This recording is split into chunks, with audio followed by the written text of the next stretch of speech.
భారత రాజ్యాంగ నిర్మాత బాబాసాహెబ్ అంబేద్కర్ గారు ఈ సమాజానికి ఉద్ధరించడానికి ఆయన జీవితాన్ని త్యాగం చేసిన మహోన్నతమైన వ్యక్తి.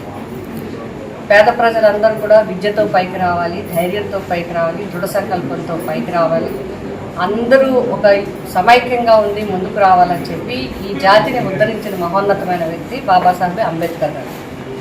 అటువంటి మరి బాబాసాహెబ్ అంబేద్కర్ గారి యొక్క ఒక మంచి సామాజిక స్మృతిని మనకి ఉంచాలి ఈ ఆంధ్రప్రదేశ్లో అని చెప్పి ముఖ్యమంత్రి గారు అంబేద్కర్ గారి మీద ఉన్న గౌరవంతో, అంబేద్కర్ గారి మీద ఉన్న మరి అభిమానంతో, ఈ సమాజానికి చేసిన సేవకి గుర్తుగా ఇక్కడ దేశంలోనే ప్రపంచంలోనే అత్యున్నతమైన ఒక స్మృతివనం ఏర్పాటు చేయాలని చెప్పి ప్రత్యేకమైన శ్రద్ధ తీసుకుని సుమారు 400 కోట్ల పైన 450 కోట్ల వరకు కూడా వెచ్చించి ఆయనకి ఒక స్మృతివనాన్ని ఏర్పాటు చేయడం జరిగింది.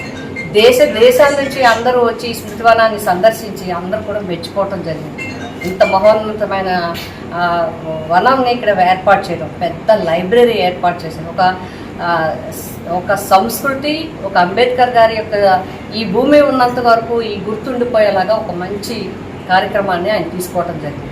గత ఏడాది జనవరిలో దీన్ని మరి ప్రారంభోత్సవం చేయటం, దానికి రాష్ట్రం నలుమూలల నుంచి కూడా అందరూ కూడా కులాలకి మతాలకి అతీతంగా రావటం, ముఖ్యంగా దళిత వర్గాల నుంచి అందరూ కూడా మరి సోదరులు సోదరీమణులు అందరూ వచ్చి చాలా సంతోషంగా ఒక పెద్ద పండగలాగా, ఒక పెద్ద జాతరలాగా ఈ కార్యక్రమం కూడా జరిగింది. ఇంకా అక్కడి నుంచి అందరూ రావటం, సందర్శించడం అనేది విజయవాడ నడిబొడ్డున ఇంత పెద్ద కార్యక్రమం చేసుకోవడాన్ని అందరూ కూడా మెచ్చుకోవడం జరిగింది. బట్ ఈరోజు మరి చూసినట్లయితే చాలా దారుణమైన, దురదృష్టకరమైన, అంబేద్కర్ గారికి అవమానించే విధంగా ఈ కార్యక్రమం చేయటం అనేది చాలా దురదృష్టకరం. ఇటువంటి వాటిని ప్రభుత్వం నియంత్రించాలి. ఎందుకంటే స్మృతివనంలో ఒక ఇసుకరేణం ముట్టుకున్నా, స్మృతిమానంలో మీ కక్ష కొద్దీ, మీ కోపం కొద్దీ, మన ఆ గవర్నమెంట్లో అవ్వలేదు, ఈ గవర్నమెంట్లో జగన్ గారు చేశారనే కోపం కొద్దీ ఆ ఒక్క ఫ్లేక్ని మీరు బదలు కొట్టడం మాత్రమే కాకుండా అక్కడ అంబేద్కర్ గారి పేరుతో ఉన్న దాన్ని అన్ని కూడా ధ్వంసం చేయటం, ఇంకా అక్కడక్కడ కొన్ని వచ్చినట్టుగా మా సమాచారం ప్రకారం ఇంకా ఏదో కార్యక్రమాలు చేయడం అనేది ఏంటంటే పోలీసులు ఉండగా లైట్లు ఆర్పేసినట్టు మాకు వచ్చిన సమాచారం ప్రకారం అక్కడున్న సిబ్బంది దగ్గర ఫోన్లు కూడా లాక్కొని కొంతమంది ఫోన్లు ఆఫ్ చేసేసి లైట్లు ఆఫ్ చేసి ఇంత దారుణమైన సంఘటన చేయడానికి కారణం ఏంటి?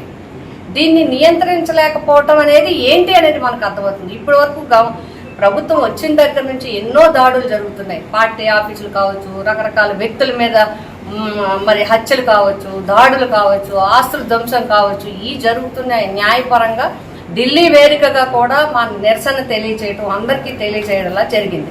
బట్ ఇది మాత్రం సహించడానికి, అంబేద్కర్ గారి స్మృతివనంలో టచ్ చేయటం అంటే ఇది చాలా దారుణమైన సంఘటన.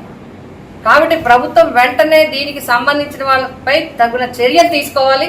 ఇలాంటి వాటిని ఇక ముందు జరగకుండా నియంత్రించాలి.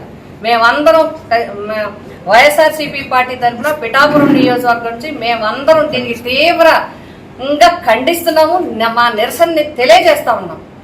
అంబేద్కర్ గారి స్మృతి వనంలో ఎవ్వరూ కూడా చూడటానికి, దాని దగ్గర సాంకేతికంగా ఉన్న విషయాలు తెలుసుకోవడానికి, జ్ఞానాన్ని పొందడానికి వెళ్ళాలి తప్ప ఏ విధమైన కూడా అవమానకరంగా జరిగే ఏ దాడులు కూడా జరగడానికి వీలు లేకుండా ప్రభుత్వము కట్టుదిట్టమైన చర్యలు తీసుకోవాలని చెప్పి నేను తెలియజేస్తాను.